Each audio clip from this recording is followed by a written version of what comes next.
Di video kali ini saya masih mau membahas tentang korupsi, kolusi, dan nepotisme yang ada di Cina. Seperti yang kita ketahui, korupsi, kolusi, dan nepotisme atau yang biasa disingkat KKN di Cina itu sudah berlangsung sejak zaman kekaisaran. Karena kekuasaan kaisar-kaisar ini tidak terbatas, sehingga mereka mengangkat orang kepercayaan, dan orang-orang kepercayaan ini seperti tidak memiliki undang-undang dan menyalahgunakan kepercayaan tersebut untuk merampas uang rakyat. Akibat kekuasaan kaisar yang tidak terbatas, hal ini menyebabkan salah satu tokoh yang ada di Cina waktu itu bernama Dr. Sun Yat-sen. Dia melakukan gerakan revolusi karena dia tidak setuju dengan kekuasaan kaisar yang tidak terbatas. Dia ingin mengubah bentuk negaranya menjadi republik dan bukan menjadi monarki lagi seperti dulu. Revolusi Cina memang berhasil menumpaskan monarki sehingga mereka bisa membentuk republik. Tetapi kemudian Sun Yat-sen meninggal dunia dan digantikan oleh Chiang Kai-shek. Namun budaya korupsi ini pada zaman Chiang Kai-shek juga tidak berkurang, malah dianggap bertambah banyak.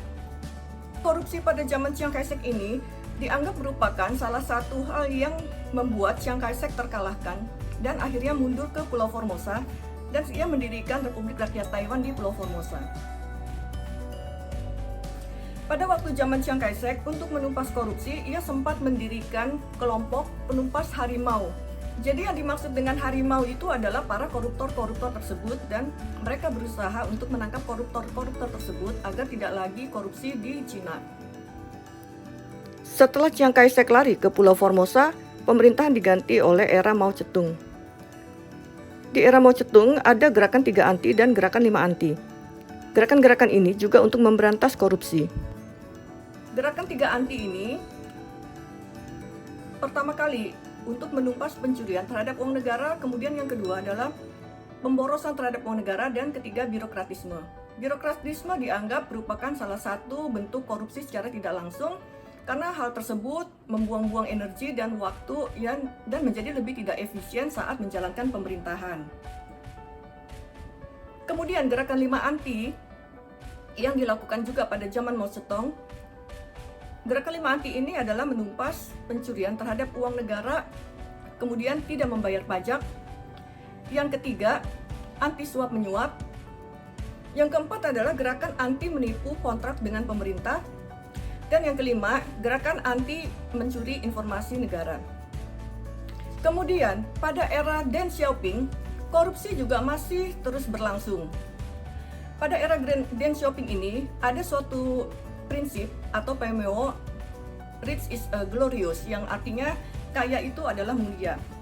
Jadi orang didorong untuk mencari uang sebanyak-banyaknya, dan hal ini dimaknai negatif oleh para koruptor tersebut untuk menumpuk kekayaan bagi dirinya sendiri.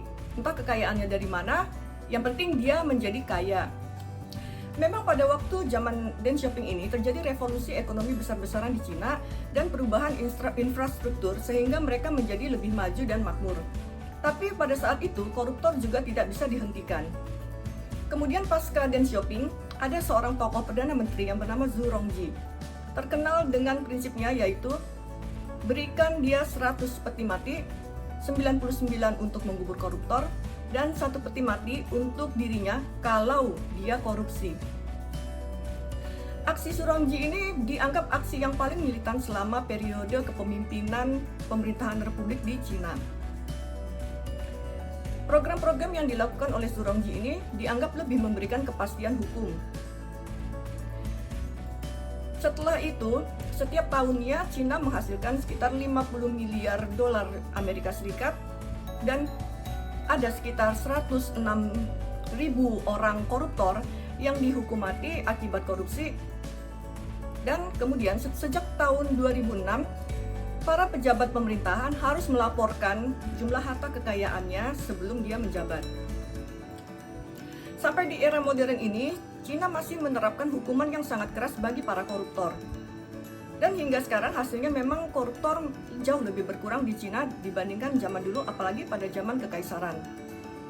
Kesadaran rakyat untuk tidak korupsi dan pejabat pemerintah yang sangat dikontrol ketat mengakibatkan perekonomian Cina menjadi bertumbuh semakin pesat selain etos kerja dan program revolusi ekonomi yang diterapkan sejak zaman Deng Xiaoping. Berikut ini adalah beberapa kasus korupsi dan penyuapan yang terjadi di Cina.